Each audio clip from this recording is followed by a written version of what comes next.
സംസ്ഥാന ബജറ്റിൽ പാല കെ മാണി സ്മാരക ഗവൺമെന്റ് ജനറൽ ഹോസ്പിറ്റലിന് 25 കോടി രൂപ ലഭ്യമായതായി ജോസ് കെ മാണി എം പി. ധനമന്ത്രി കെ എൻ ബാലഗോപാലുമായി നടത്തിയ ചർച്ചയുടെ അടിസ്ഥാനത്തിൽ ഹോസ്പിറ്റലിലെ റേഡിയേഷൻ ഓങ്കോളജി ബ്ലോക്കിന്റെ 2ാം നില പ്രവർത്തനങ്ങൾക്കും പൂർത്തീകരണത്തിനും 20 കോടി രൂപയും ഹോസ്പിറ്റലിന്റെ ചുറ്റുമതിൽ നിർമ്മാണത്തിന് 5 കോടി രൂപയുമാണ് വകകൊള്ളിച്ചിരിക്കുന്നത്.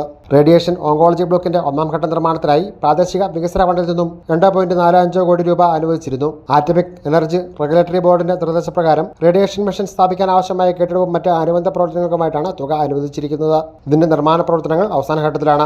ബജറ്റ് വിഹിതം കൂടി ലഭ്യമാകുന്ന മുറയ്ക്ക് 4 നിലകളിലായി വിഭാവനം ചെയ്തിരിക്കുന്ന ബൃഹത് കെട്ടിടത്തിന്റെ നിർമ്മാണം പൂർത്തിയാക്കാൻ സാധിക്കും. നിർമ്മാണം പൂർത്തിയാകുന്ന മുറയ്ക്ക് ആധുനിക രോഗനിർണയ മെഷീനുകൾ സ്ഥാപിക്കുവാനും ചികിത്സയ്ക്ക് വരുന്ന രോഗികൾക്ക് താമസ സൗകര്യം ലഭ്യമാക്കാനും സാധിക്കും. 12 കോടി രൂപയുടെ അതിനൂതന സാങ്കേതിക വിദ്യയോട് കൂടിയുള്ള ഉപകരണങ്ങൾ ലഭ്യമാക്കുന്നതിനുള്ള Rajiv Gandhi centre for biotechnology മുഖാന്തരം പദ്ധതിക്കും സംസ്ഥാന സർക്കാരിന്റെ അനുമതി ലഭിച്ചതാണെന്നും ജോസ് കെ മാണി പറഞ്ഞു. കഴിഞ്ഞ വർഷം Rajiv Gandhi centre for biotechnology വഴി കേന്ദ്രത്തിന്റെ സംസ്ഥാനത്തിന്റെ സഹകരണത്തോടുകൂടി നമുക്ക് ഏതാണ്ട് 15 കോടി രൂപയുടെ CT സ്കാൻ സ്റ്റിമുലേറ്റർ നമുക്ക് ലഭിച്ചു. അത് മാത്രമല്ല ഏതാണ്ട് 5 കോടി രൂപ നമ്മൾ സ്വരൂപിച്ചു.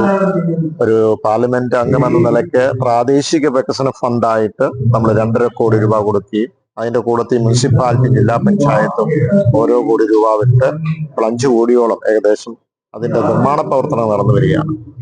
ഇപ്പോൾ നമുക്ക് ഈ പറഞ്ഞ ആശുപത്രിയുമായി ബന്ധപ്പെട്ട് ഓങ്കോളജി ഡിപ്പാർട്ട്മെന്റിലേക്ക് വേണ്ടി 20 കോടി രൂപയും അതോടൊപ്പം തന്നെ 5 കോടി രൂപ മറ്റ് നവീകരണ പദ്ധതിയുമായി ബന്ധപ്പെട്ട് മൊത്തം 25 കോടി രൂപ ഇപ്പോൾ പാല ഗവൺമെന്റ് ആശുപത്രിക്ക് വേണ്ടി ലഭിച്ചു. വലിയ സന്തോഷമുണ്ട്. ഇതോടൊപ്പം മീനച്ചിൽ റിവർ വാലി പദ്ധതിക്കും കെ മാണി ബൈപ്പാസിന്റെ എറണാകുളത്തെ അവസാനഘട്ട പൂർത്തീകരണത്തിന് 5 കോടി രൂപയും എറണാകുളത്ത് റെഗുലേറ്റർ കംപ്ലീറ്റ് പൂർത്തീകരണത്തിന് 2.5 കോടി രൂപയും റൂർവി റോഡ് ഭൂമി ഏറ്റെടുക്കലിനും പാല ഗ്രീൻ ടൂറിസം പ്രൊജക്ടിൽ ഉൾപ്പെടുത്തിയപ്പെട്ട ഇലവിഴ പുഞ്ചിറ ഇല്ലിക്കൽ മേഖലയുടെ വികസന പദ്ധതികൾക്കും തുക വകയിരുത്തിയിട്ടുള്ളതായും ജോസ് കെ മാണി എം പി പറഞ്ഞു. ന്യൂസ് ബ്യൂറോ, പാല.